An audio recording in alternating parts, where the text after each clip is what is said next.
Good evening, Assalamu alaikum wa rahmatullahi wa barakatuh, and welcome to News in Focus. My name is Faraz Patel. We'd like to thank you, the viewer, for staying with us here on Hilaal TV, DSTV channel 347. It's good to be back in your company after a bit of a break. Now, over the weekend on Sunday, we saw police making arrests, but it was arrests that leaves a huge question mark with regards to what had happened there. A group of Palestinian activists went to Loftus Versveld Stadium to continue its Red Card for Israel campaign in a chant qualifier between Bafana Bafana and Malawi. What ensued after, of course, was police, according to some eyewitnesses, using brutality to go ahead and make the arrest. As it stands right now, the case is with the NPA. We did reach out to the police, and that is exactly what they told us. The case is with the NPA. Now, somebody that was there at Sunday's event was Alie Komape from Africa4Palestine. He now joins me on Zoom. Ali, salams. Thank you so much. Shukran for joining us. Walaikum salam, and thank you for having us. It's an absolute pleasure. Ali, you were there. You experienced it. Was the police brutality at a level where it just left a lot of the activists with their mouths open? Talk to us about that. Look, pun intended, it left a bitter taste in everybody's. It was unwarranted, it was unjustified, it was unprovoked. We argue it was even criminal for them to do that. Just to give context to our viewers, we, together with a number of activists and normal ordinary South Africans that we know who support Palestine and love soccer, went to Loftus Stadium on Sunday to, number one, support Bafana Bafana. We are all patriotic South Africans. Those who follow soccer went and to the stadium. We were wearing identical T-shirts with a messaging on it. And then we went to the stadium, got in, sat, and watched the game. That was the entire goal of that we were doing. It was not a demonstration. It was not a picket. It was not a protest. It was nothing like that. We just went to the stadium to watch a game, just like any other people organized themselves to go watch a game. There was nothing sinister about it. There was nothing underhanded about it. Nothing. Part of the campaigns we ran are the Red Card Israel campaign, and we had thought to ourselves, what better platform to use than a stadium in South Africa to raise the question, to raise the issue of Israel being banned out of FIFA. We don't believe Israel belongs in FIFA. They violate every statute of FIFA and what FIFA stands for.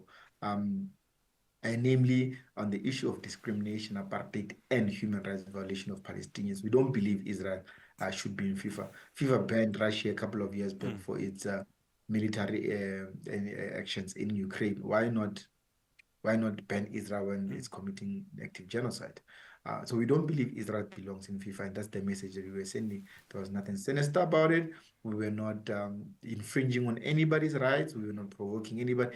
In fact, if you can look at the videos on social media, most of the people we came with were dancing. Sure. I mean, South Africa was winning. Yes, so people yes, were happy. yeah. Well, they qualified People were also, dancing. yeah. Yeah, people were happy, people were dancing. It was nice. Young people like to say it was a vibe. It was. Look, it's a stadium for crying out loud. It's a nice place. We had minors and kids as young as 4 years old were there. We had the elderly there because it's a family-friendly environment. So that's why we went there. So the police actions were very unwarranted, unjustified. And I think if people were to follow the social media videos and footages, the evidence itself. Yeah, I mean, Ali, and that's the thing, right? So we just see police, the way it was done, just obviously showed a sense of brutality there. I mean, the fact that there were children there also, I mean, that was kind of a scary prospect, wasn't it? Now let's look to where we are at this very moment. We were speaking offline. Currently, bail has been delayed for those activists that are sitting at this moment. The case is with the NPA. What is the hope going forward? Because I know Africa4Palestine is working closely with the defense team. Look, it's a very bizarre case, we feel. Just to give context, we come from Africa for Palestine.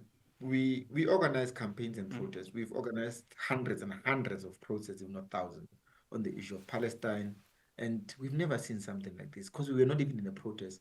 I think if viewers can remember the boycott Woolworths campaign, Yes. that was one of our radical campaigns. We would go into a Woolworths store and do a demonstration. We've done many protests at the Israel embassy, at the United States. We've done many protests.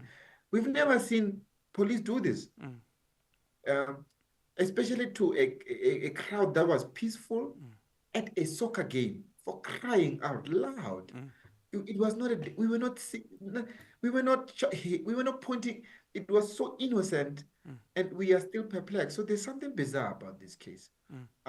And just to just give another clearer background is that the police came in the second half.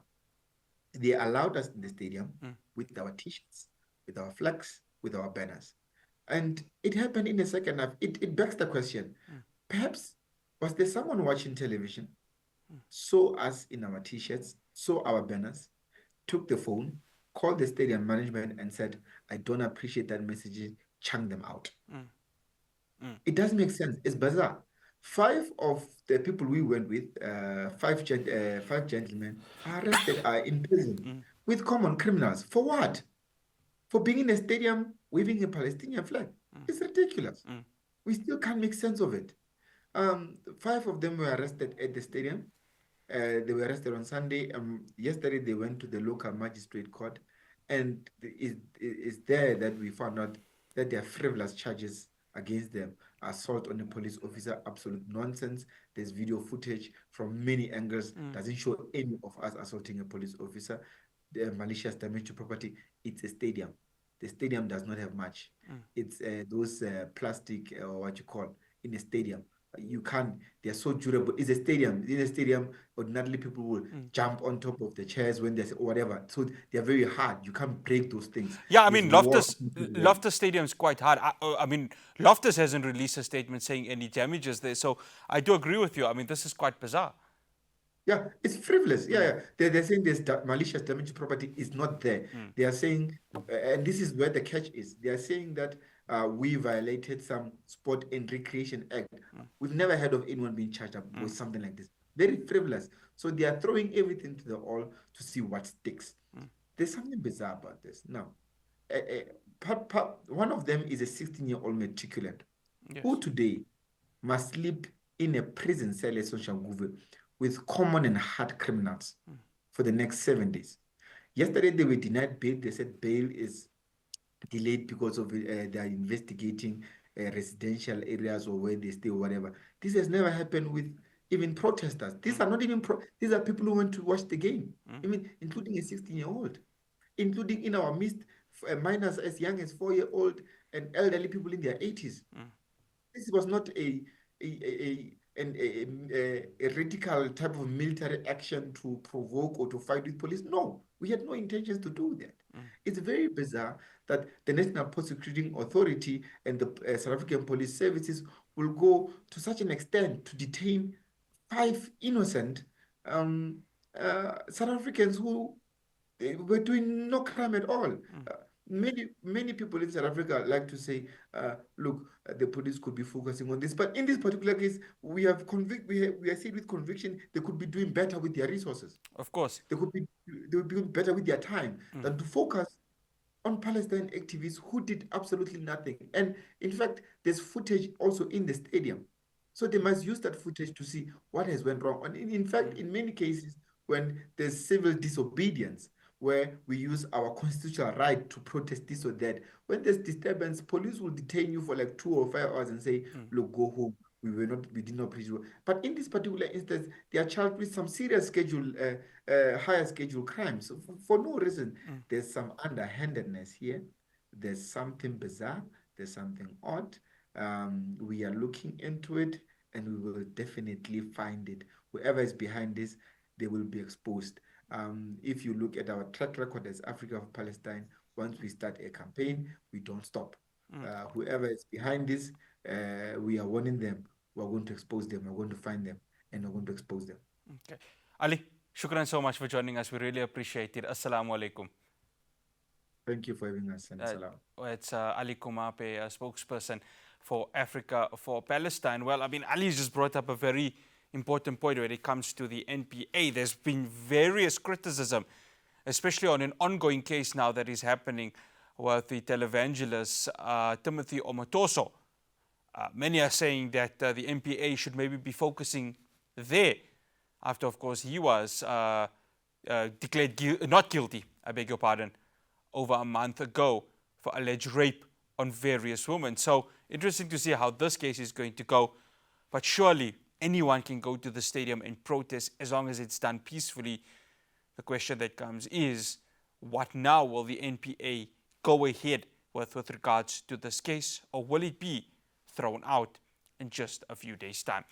After the break, we go to Jerusalem. I'm going to be speaking to Ofer Neiman. Yesterday, Hamas had released Eden Alexander, a United States Israeli national. This, as President Donald Trump of the United States does his tour of the Middle East. The question is, will this lead to a ceasefire and end the genocide in Gaza? I'll have that interview after the break.